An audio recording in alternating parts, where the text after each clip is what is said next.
Good day, everybody. Good afternoon in Toronto.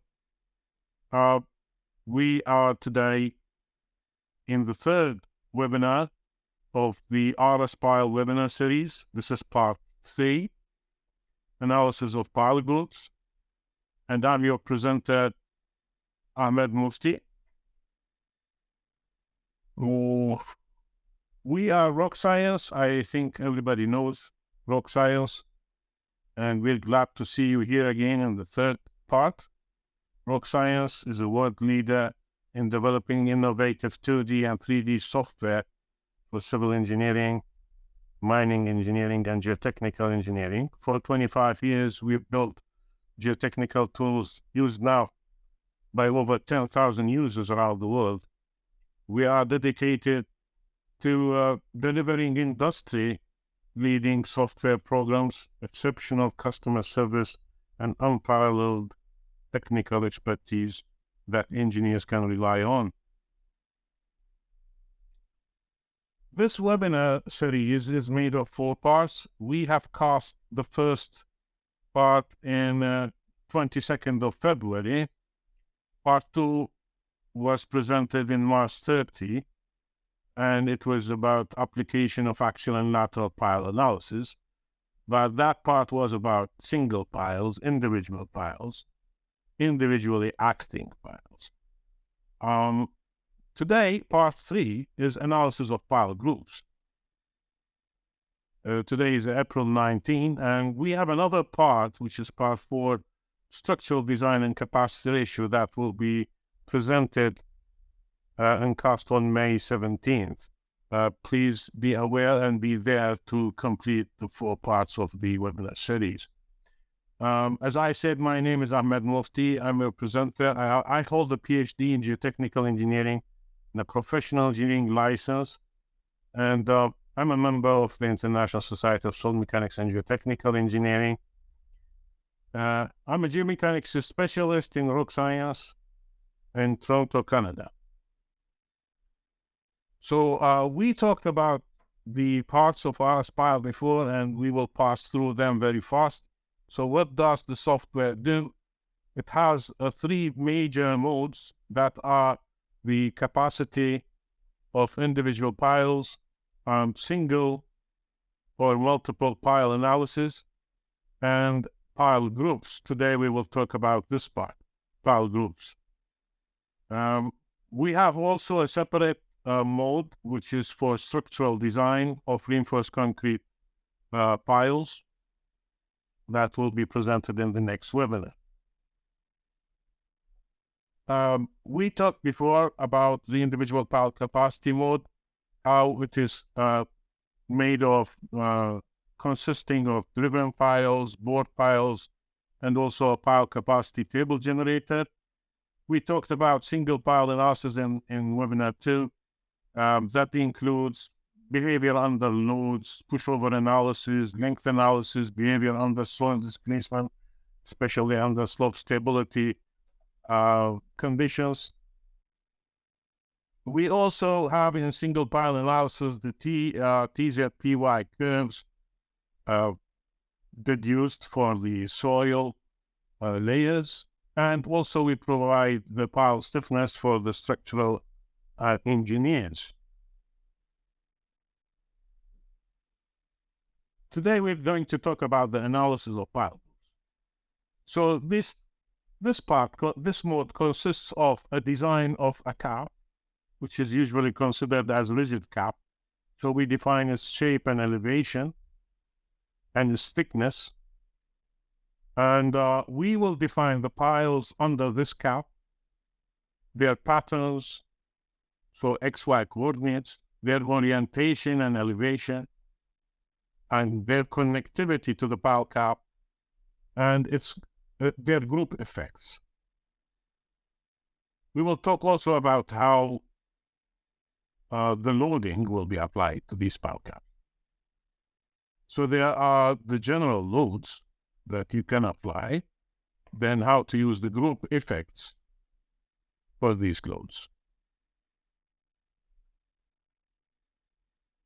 If you are in a single pile analysis or multiple pile analysis or group analysis mode, these three modes, if you have a reinforced concrete section, you can analyze its interaction diagram and its capacity ratio. Analysis of pile groups. So pile cap design and load application. We will talk now about the pile cap design and then how the load application is done. So piles are usually spaced in a pattern. So if it's a skewed pattern, so the spacing will be between the piles in all directions in this way. So you can have a square pattern, you can have a triangular pattern, and you can have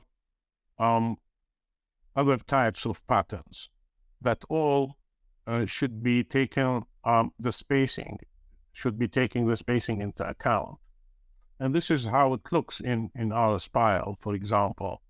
So in RSPile, you may have the piles numbers, names, the pile cap, and a 3D view as well.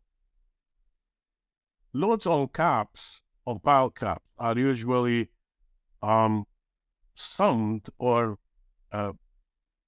transferred all into a resultant set of loading that is applied at the bottom of the pile cap. So even if you have 3, 4, 5 sets of loading at different locations of the pile cap, and you have them at different elevations, at the end, RSPile will collect all these load combinations and put them in the middle of the pile cap, in the center of the gravity of the pile cap, and that point should be at the bottom of the pile cap. So the loads may consist of a vertical axial load, and a horizontal load, maybe in two directions. So there is an X direction and Y direction. And the three moments, moment about X axis, moment about Y axis, and also moment about Z axis, which is like a torque. They all follow what is called the right-hand rule. So you need to know what is right-hand rule. This is the right-hand rule for axes. So you put your thumb direction into Z axis, and you should understand that your fingers will point from X to Y axis. For the couples and moments, you put your finger, your thumb in the direction of the axis that is the moment rotating it, and the moment will be in the direction of your other fingers. These are called the right-hand rule.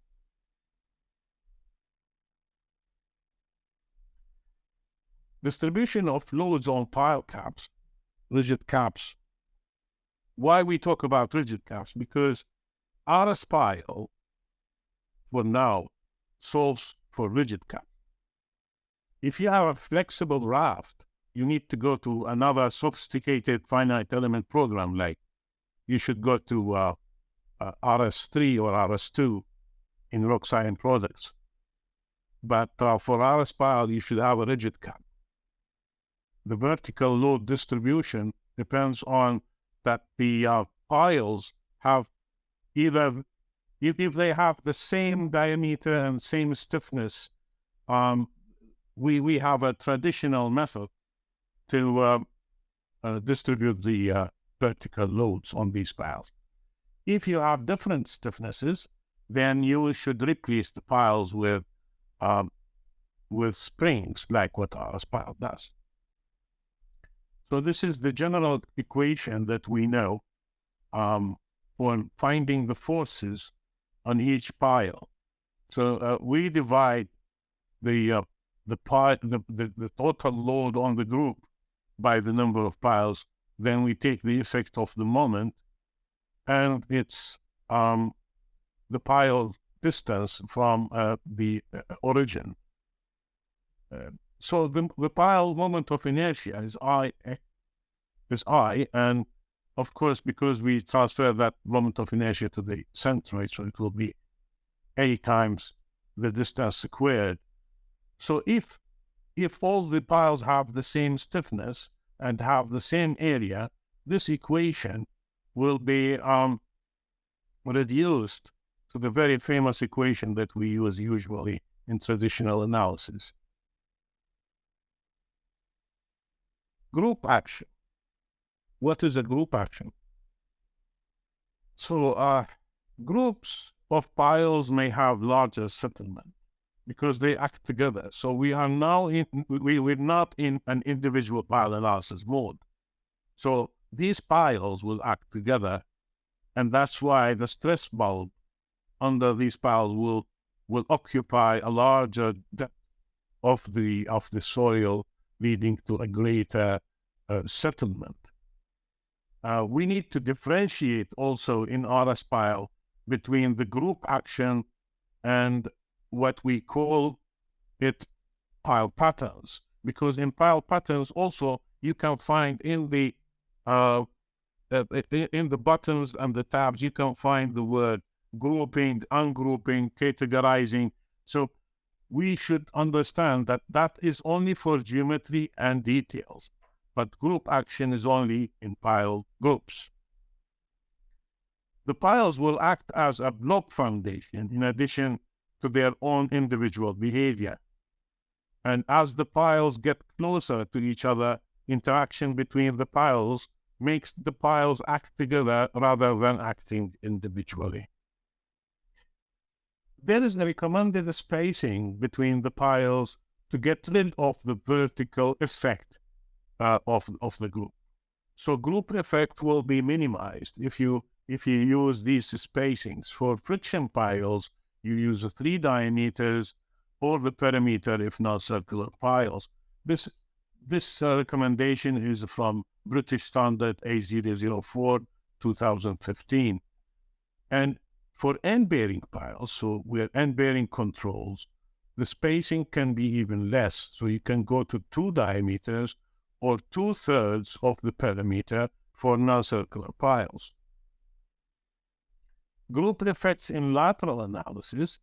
In ACI 336, there is a recommendation for the spacing.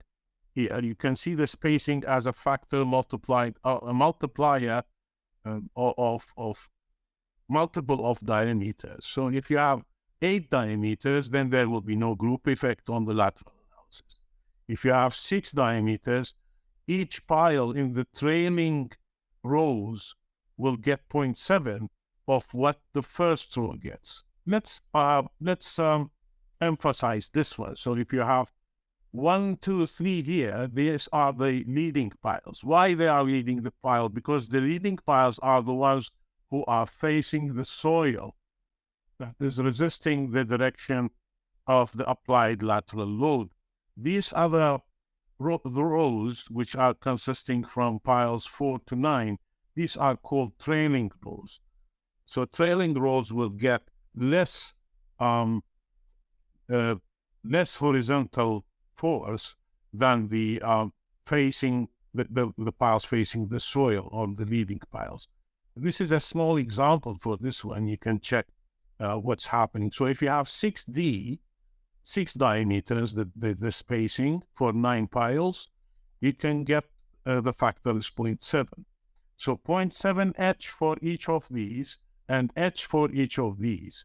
So 3H plus 0.7 H multiplied by 6, that is equal to the total H sub G. If you do that, you will find that H in the leading piles is H sub G divided by 7.2, while if you divide them equally, it will be Hg divided by 9. That's the meaning of group effect. In AASHTO of 2014, there is another way to distribute the group effect. So it gives two spacings, 3 diameters and 5 diameters, and it says row 1, which is the leading row, will decrease its resistance by 0.2.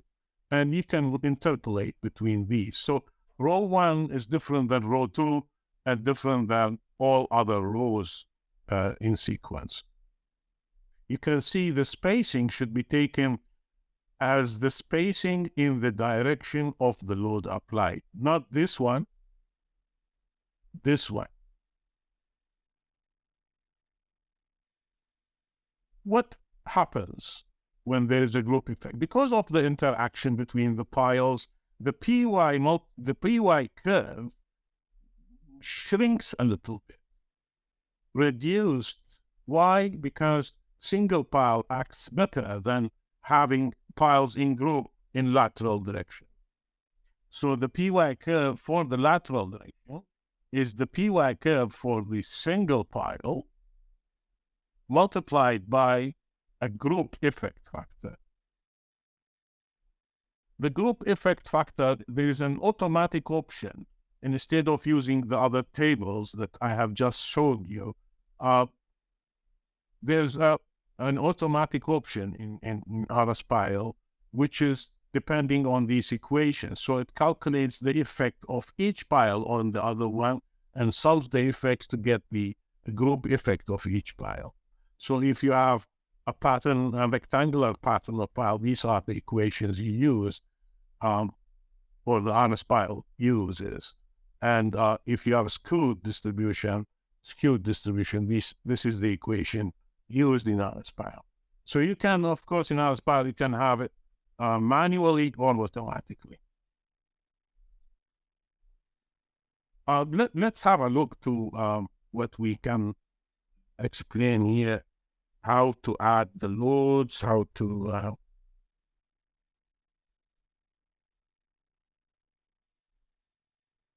so this is a group of 9 piles, and let us see how we will do how we will model this group of piles. So first we go home, we go project settings, we go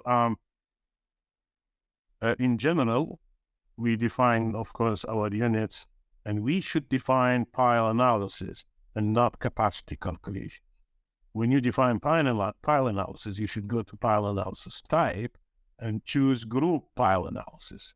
After you choose group pile analysis, if you have groundwater, if you want the interaction diagrams calculations, if you want to specify a number of iterations or accuracy or number of segments for each pile, number of elements for each pile, and after that you press OK, then you have the project set.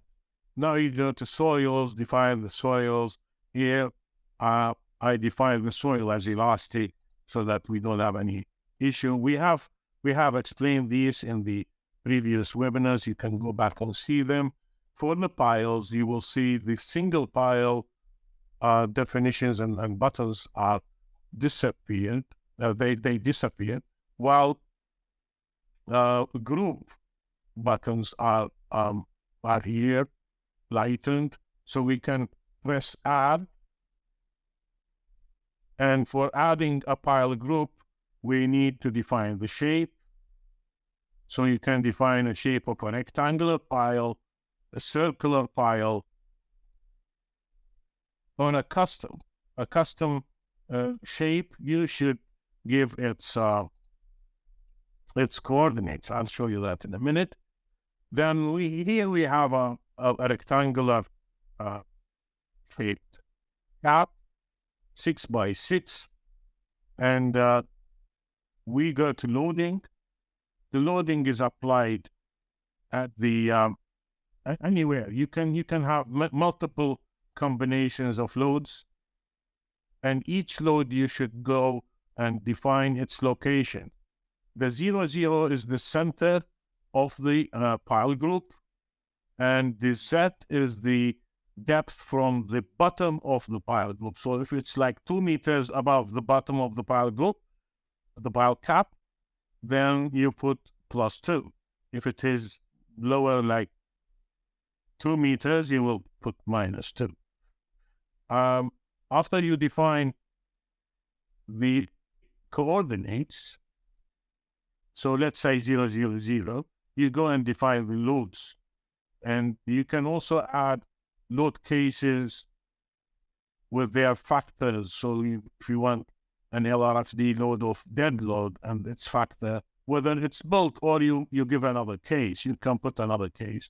So you can have, for example, 2 moments, 3 moments, and different values. And one is dead load, the other one is live load, the other one is earthquake load, and so on. And they have different factors. There are built-in factors from ASCE 7, but you can have your own factors by editing the load case as you want. Let's go to null.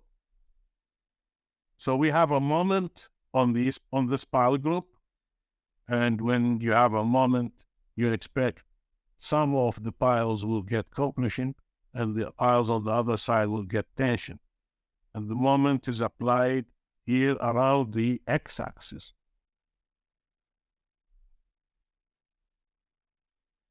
And we can close this now. Oh no, we should continue here. So you need to also to define the connectivity of the piles.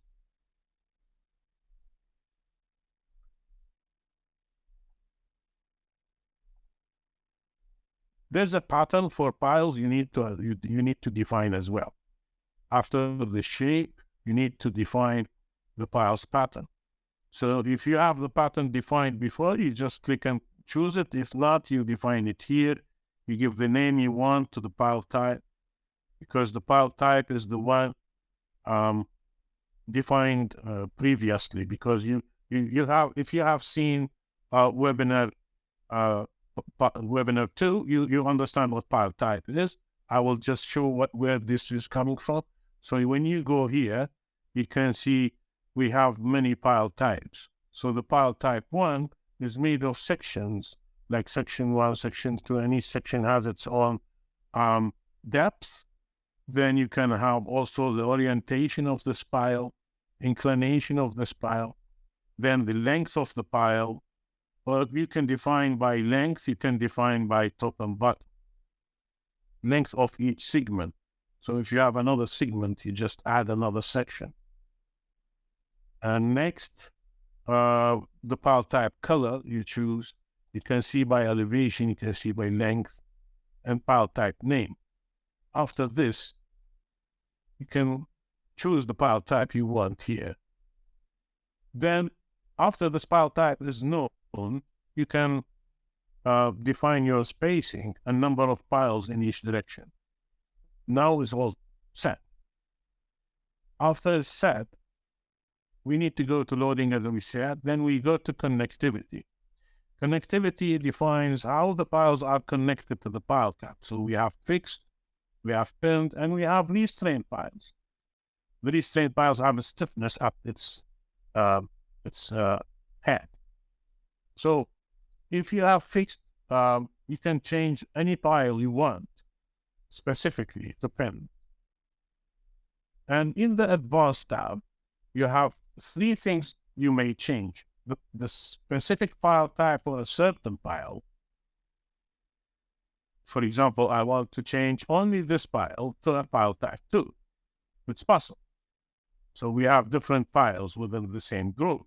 This is very efficient for the real designers, real engineering works in the projects. Then you have the multipliers. The multipliers are applied to specific piles. So you can apply to each pile a multiplier for the PY curve or a multiplier for the TZ curve. TZ is responsible for skin friction, and PY is responsible for lateral resistance.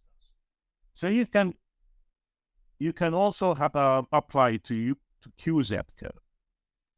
Anyway, in this case, we are not applying anything, but you can choose any pile you want and decrease its capacity or lateral resistance or vertical resistance by changing the multiplier from 1 to a higher value, then it is stronger, or to a lower value, then it is weaker.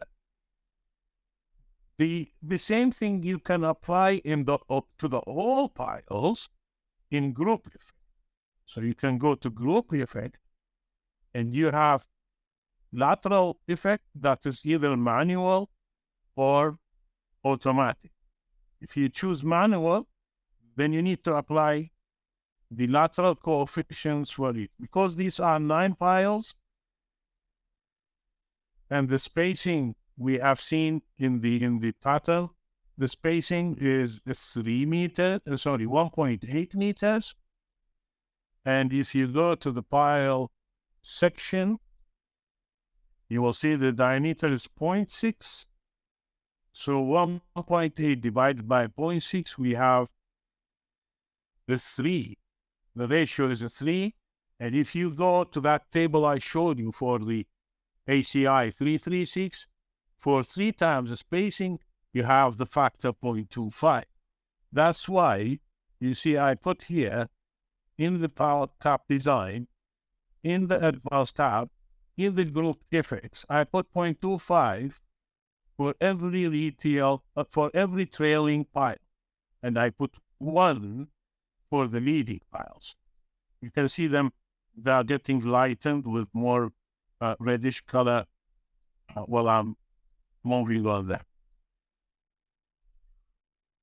In axial analysis, I have enough spacing, so I don't really feel that there is a need for an axial coefficient, but we can also get axial group effect. After this is defined, everything is complete. Now, when you press OK, you're ready to run. And when you run, you will get your answers here. So these are your answers. Your results are shown as they are shown graphically, and you can also see them one by one. You can see this is the graph of the beam shear forces. We have different shear forces in different piles because the moment may cause compression in one side and tension in the other side, and there will be a rotation in the pile cap, and that's why there will be shear. And you can see also your tables for the results. You can add anything you want here: displacement, rotation, end bearing, skin friction, whatever you want for each pile. Now, if you want to see for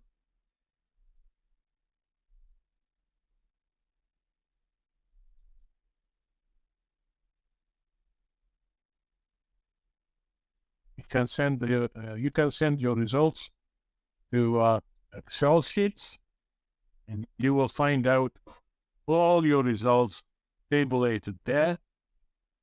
All the results you want, for example, displacement of each pile, beam axial forces, soil reactions, soil stiffness, etc.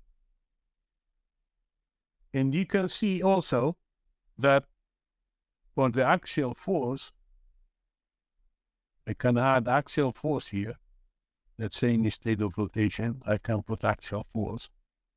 So you can see 3 piles have compression, 3 piles have tension, and 3 piles has 0 axial force. Because we have only moment, we don't have axial force applied. This is another example. So you can see this is a customized pile cap.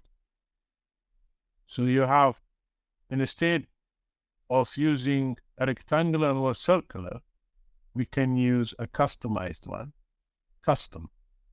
And the thickness of the pile cap is defined, of course. Then the coordinates of the edges of the pile, of the vertices of the pile cap. And then, as long as this is customized, the pattern of the piles also will be customized. Here you should use one pile type, and if you have different pile types in the advanced tab, you can change the pile type you want. Connectivity, you can use pinned, you can use fixed as you want. And the loading, you can add any loading you want, the same. I just wanted to show you how you can have a customized pile cap. Okay. Let's see a small story about pile cap rigidity. So, because we're talking about pile caps should be rigid in RSPile, so I want to just to remind you about something regarding the flexibility of the pile. So if the spacing between the piles is very large, and the soil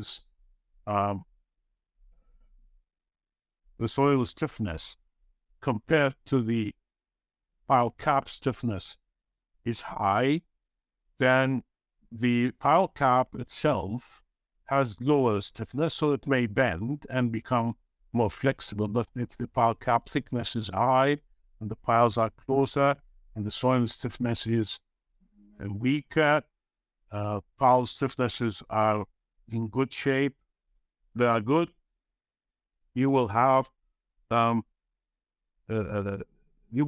pile cap rigid. This is controlled by a small calculation that you can calculate this term, which is called the stiffness ratio between the raft or the cap and the soil. And you use the B and L, which are the dimensions of the pile cap, thickness of pile cap, Poisson's ratio of the soil, Poisson's ratio of the concrete, modulus of the raft and modulus of the soil. Then you will check with TR over D equivalent. D equivalent may be found from transferring any shape to an equivalent circle. So, for example, if you have a rectangle, so it will be BL over pi to the power 0.5 multiplied by 2. This is D equivalent. R equivalent will be half. We can use it. So here, if you get this equation approximately as 6,000, this can be approximated to this one. So we have different zones for what you call pile cap is rigid or not. So if T over D equivalent with KRS falls after this point, we can assume practically the pile cap is rigid, which is most of the cases when you have a limited number of piles under a pile cap.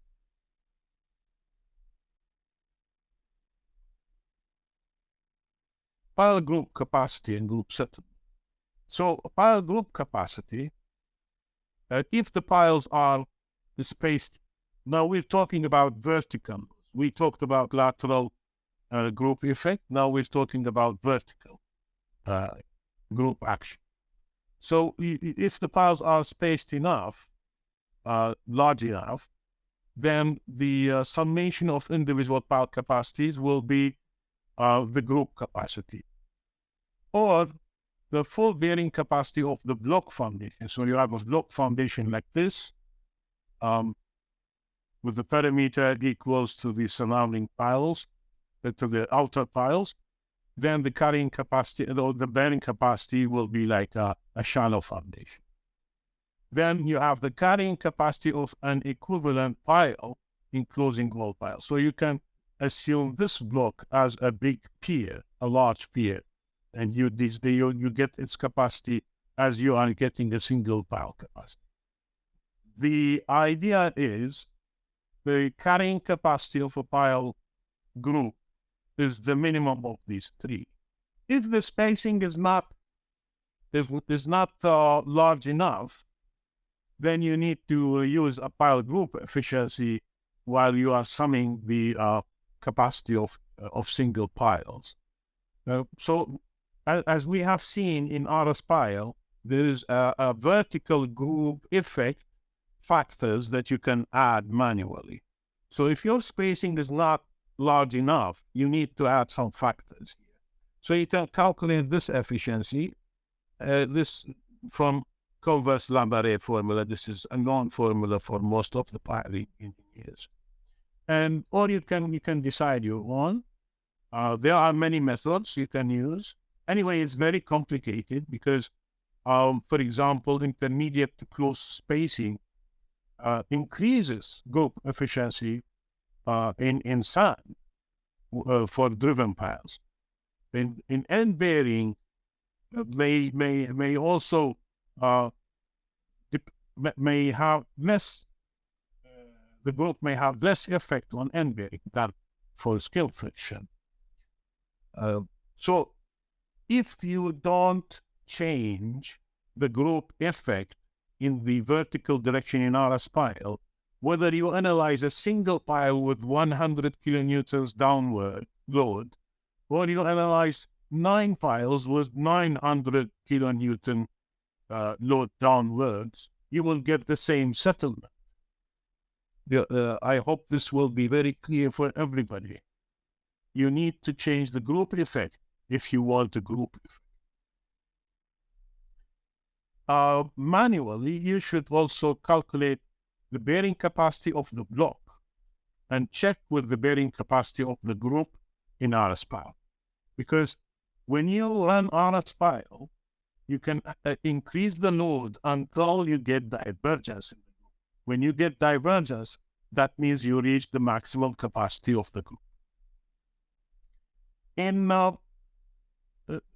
block foundation, so you can assume a block acting as a shallow foundation with length and width and depth, and you apply the usual bearing capacity formula.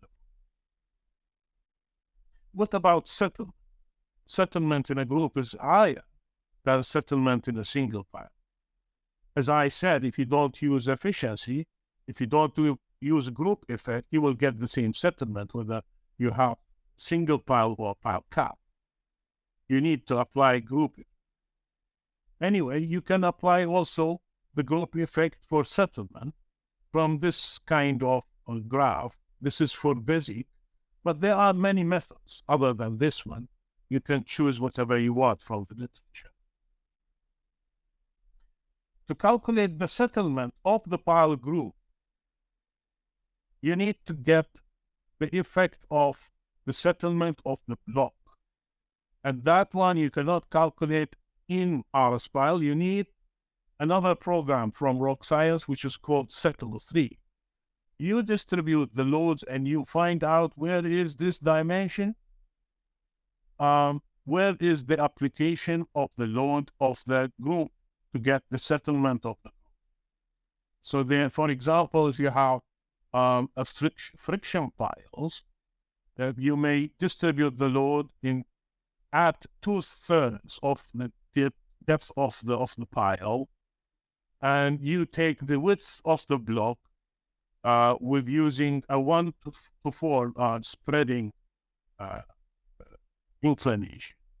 So you get this location and this width, and then you go. Of course, there are other things you can have a look here. For example, if you have end bearing, you use the on rock. You use the bottom and the right dimension.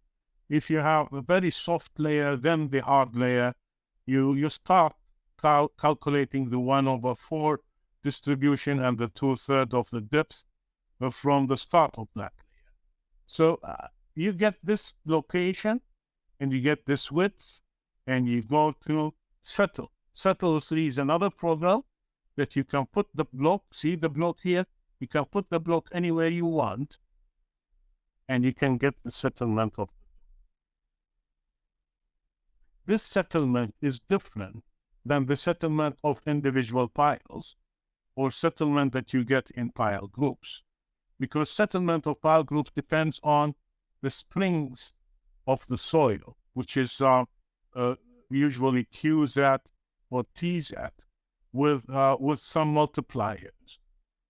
And while this kind of settlement depends on deep layer settlement, so maybe you have soft clays under the piles group, like let's say 1 or 2 meters after the group is placed.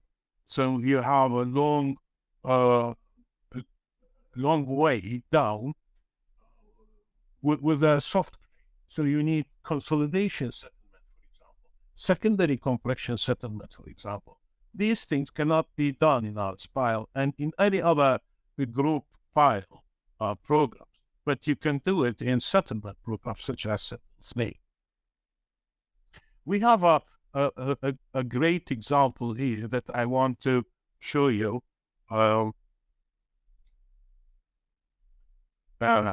demonstrating the whole ideas of how to use a group mode for piles design. So this is a foundation for a silo, and the silo is made of a circular foundation with a silo above the foundation. The silo height is 38 meters. So and the diameter of the foundation is chosen as 28 meters, a little bit larger than the silo itself. And it has very huge load of alumina, which will be stored in the silo. And that alumina weight with the silo weight, with everything, is 240 meganewtons. We have a moment around the y-axis that causes compression on this side on the piles and tension on this side on the piles.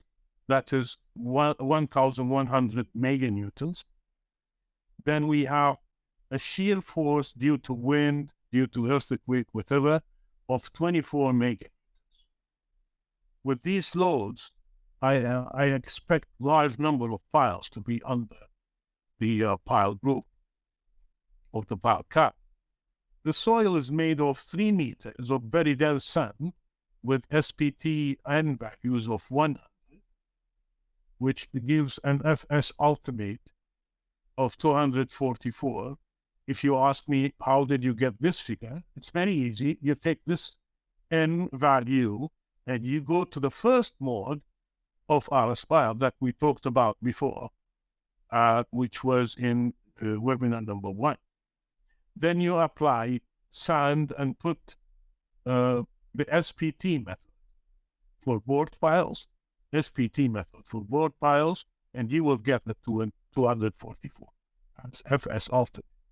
The KPY is chosen for the lateral initial stiffness, and the bottom part after the 3 meters, before it reaches the rock, is made of very dense sandy gravel with SPTM values 200 in average. And FS ultimate will be calculated as 444 kilopascals, and the end bearing resistance is 4,300 kilopascals. KPY is chosen 80 meganewtons per meter cube. So these are the ground layers. And the first thing I do, I'll show you how to get these figures. So I'll show you here that I had 4 types of piles, and I wanted each pile with a specific length. I will tell you later why we got these lengths. But for each pile type 1, pile type 2, pile type 3, pile type 4, each pile type has its own diameter, which is 0.8 meters, 0.8 meters, 1 meter, and 1.2 meters, and its own length. And I put 10 piles of each type with different steps of loading. So if we check, for example, this pile type, this is not group analysis. This is the original webinar 2 explained single individual pile analysis. So if you go to edit pile here, you will see the load is given as 2,000 kilonewtons downloaded. While another pile, for example, this one, you can find another load, which is 6,000 kilonewtons. So for each pile of these have different loads, although the pile has the same dimensions, same geometry, and same properties. In this case, I will get different settlements for each pile, and from these settlements and the corresponding load values, I can construct my load settlement curve. So this is what have been done here. And if you want to see the results of this one, it takes time a little bit. Let's move on while it's running. So for each pile type, I constructed the load settlement curve. For pile type A, this is the load settlement curve until it diverges in the program. When it diverges, it means there's no other load that I can put on this pile. When I plot these figures, I can get an approximate ultimate capacity of this pile. This is like a load test. It's not calculated from end bearing and skip friction by calculations directly from the first load. You can do the same thing from pile capacity, and you will get, by the way, very close results to what I'm showing here. So this is getting the ultimate capacity by analysis. But you can also calculate the capacity of each pile by the capacity mode. We have capacity mode, individual piles analysis mode, and the group mode. I get these figures from the 4 types of piles, and I put them in the table. So I have 4 pile types, a number of for these piles, number of the piles, diameters I have chosen. I'm sorry, this is 0.8. It's wrong. It's 0.8 meters, 0.8, 0.8, 1.2. The length is different between pile type A and B, 7 and 9, then 15 and 24. I got this Q ultimate from the curve I have just obtained for analyzing the different piles for different loads. And now I need to analyze the silo, get the corresponding loads in the main piles, and I will get the factors of safety accordingly by dividing the ultimate carrying capacity to the applied load. So I get the factors of safety. Let me see how let me show you how we got here. First of all, let's have a look to the results. We got the results already. So let's see, for example, these piles. So I can choose these piles and drill them, plot them. I can also see, let's go with the Excel sheet. You will get, you can see these beam axial forces here. Each one of these is the axial force corresponding to this settlement.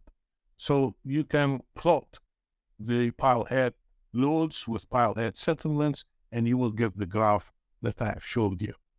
So we have here the displacement, Z direction, and axial forces. You can get the first loads at the top, which of course they should be almost equal to the loads that we have applied, and the displacements. So each pile load will give me a different displacement.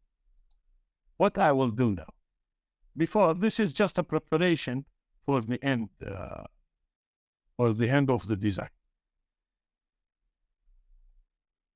I will go for a first trial because I don't know what pile lengths I should use. So I first used a single length pile. So if you go here, you can see the pile type. Pile type is one type, which is called trial pile. It's 15 meters, and the section is trial pile. So if I go to piles, pile sections, and trial pile, I will find it circular. It has a reinforced concrete strength of 40,000. It has a design, of course. I have shown this in webinar 2, so you can apply your reinforcement and your diameter and strength of the concrete and the moduluses of elasticity. So I chose only one type of pile, and I distributed everywhere according to my judgment and my experience with a suitable spacing. Then when I run, I put the loads. I can show you the loads here. You can see them. So you go to loading, you will see that loads I have shown in the on the silo foundation. This is the vertical force, 240,000 kilonewtons, 240 meganewton, and so on. And when I run, then I know now the worst piles are pile 1, 9, 25, and 41. These are the worst piles. So if I go to results, and I will graph these 4 piles.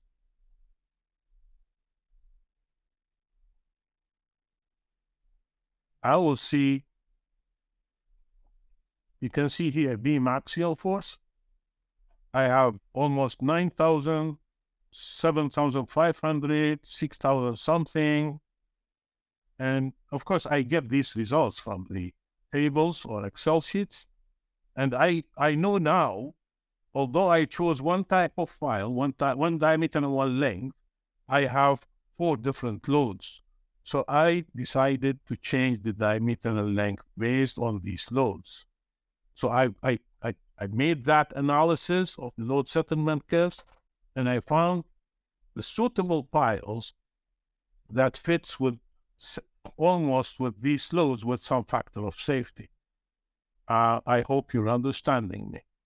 After I chose these piles, so I chose 0.8 meters for this one and this one, and I chose 1 meter for this one, and I chose 1.2 meters for the greater load. Accordingly, I chose the lengths. Of course, you can run mode 1, pile capacity, and you can get an easier conclusion. After you get all these, I decided to change my piles and their lengths. I will see another example now, another model with different pile diameters and lengths, and I will run the model again. When I run the model again, I will get the new results, and I will check results of pile 1 and 9 and 25 and 41 with the ones about their ultimate capacity from, and from this I will know my factors of safety, which are given in the table, in this table. So after the second analysis, I found out that the loads on the piles 1, 9, 25, and 41. These are the pile numbers I'm reading. These are the loads corresponding from the analysis I got. And these are the factors of safety, dividing this by this. Of course, this is a second trial. You can do one more time to make these factors of safety more close to each other. So instead of one is 2.5, another 2.3, another 3.3, I can shorten the length of these ones, 1 meter, for example, increase the length of this, like 0.5 meter, and check again, and I will find better analysis. With this, I'm ending my my presentation. Thank you for your kind listening.